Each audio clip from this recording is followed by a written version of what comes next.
Bharatiya Janata party जिंदाबाद जिंदाबाद जिंदाबाद। योगी मोदी जिंदाबाद जिंदाबाद जिंदाबाद। अजय सिंह भैया जिंदाबाद जिंदाबाद जिंदाबाद। करनैलगंज की जनता जिंदाबाद जिंदाबाद जिंदाबाद। विधानसभा करनैलगंज 298 से चल पड़े हैं विकास की ओर, विकास की गंगा बहाने। भारतीय जनता पार्टी से आपके बेटे, आपके दुलरुआ अजय सिंह भैया को जिताएंगे। कमल वाले खाने पे बटन दबाएंगे। जन जन ने ठाना है योगी जी की सरकार बनाना है, क्योंकि सोच ईमानदार, काम दमदार। एक बार फिर से भारतीय जनता पार्टी की सरकार, अजय सिंह भैया को जिताएंगे, कमल वाले खाने पे बटन दबाएंगे। ये गीत बड़े भैया भोलू सिंह जी की तरफ से अजय सिंह भैया को समर्पित, गायक गगनदीप सिंह। हर माँ के हैं ये बेटे, सब बहनों के हैं भाई। करनैलगंज के अजय सिंह भैया हैं सिपाही। हर माँ के हैं ये बेटे, सब बहनों के हैं भाई। करनैलगंज के अजय सिंह भैया हैं सिपाही। हाँ, कमल के बटन दबाई दिया हो, अब की विधायक बनाई दिया हो, भाजपा के झंडा लहराई दिया हो, अब की विधायक बनाई दिया हो।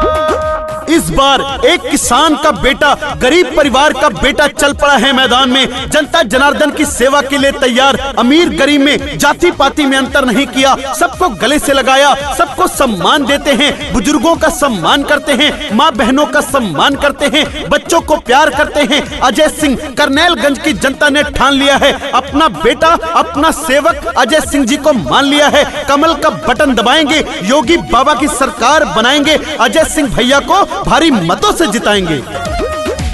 सबका ही सम्मान करते हैं भैया, गुंडों से कभी नहीं डरते हैं भैया, गुंडों से कभी नहीं डरते हैं भैया।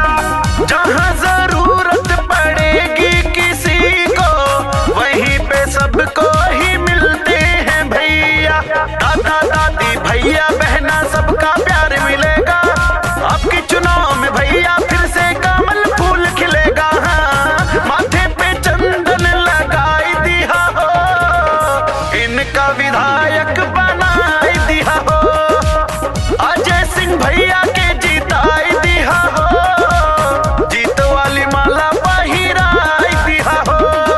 ये गीत भोलू सिंह भैया जी की तरफ से समर्पित है। अजय सिंह भैया जी को जनता जनार्दन चाहने वाली है। जनता जनार्दन 2022 में इतिहास बदलने वाली है। करनैलगंज की जनता जान चुकी है, अपना सेवक, अपना बेटा पहचान चुकी है। जो कोई नहीं किया ऐसा काम कर देंगे। अजय सिंह भैया करनैलगंज का रोशन नाम कर देंगे। इसीलिए मेरे भाइयों बहनों, हाथ जोड़ के निवेदन है, आने वाली 27 फरवरी को कमल का बटन दबा दीजिए। करनैलगंज से अजय सिंह जी को विधायक बना दीजिए। आपका सेवक, आपका बेटा अजय सिंह। चुनाव निशान कमल कमल कमल।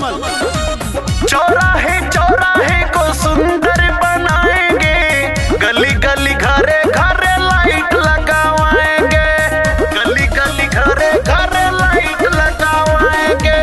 खेल कूद खातिर भैया पार्क बनवाएंगे, पिछड़ों गरीबों को घर दिलवाएंगे।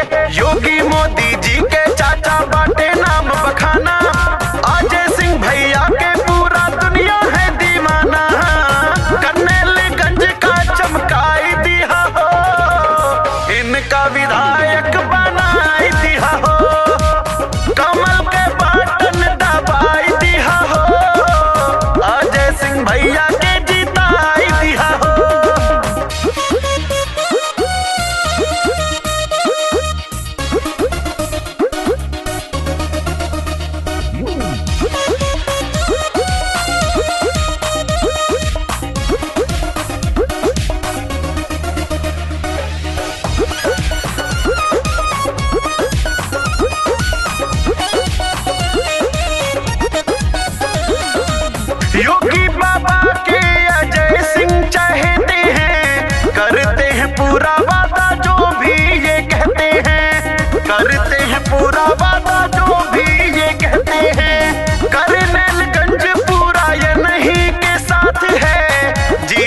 क्षेत्र में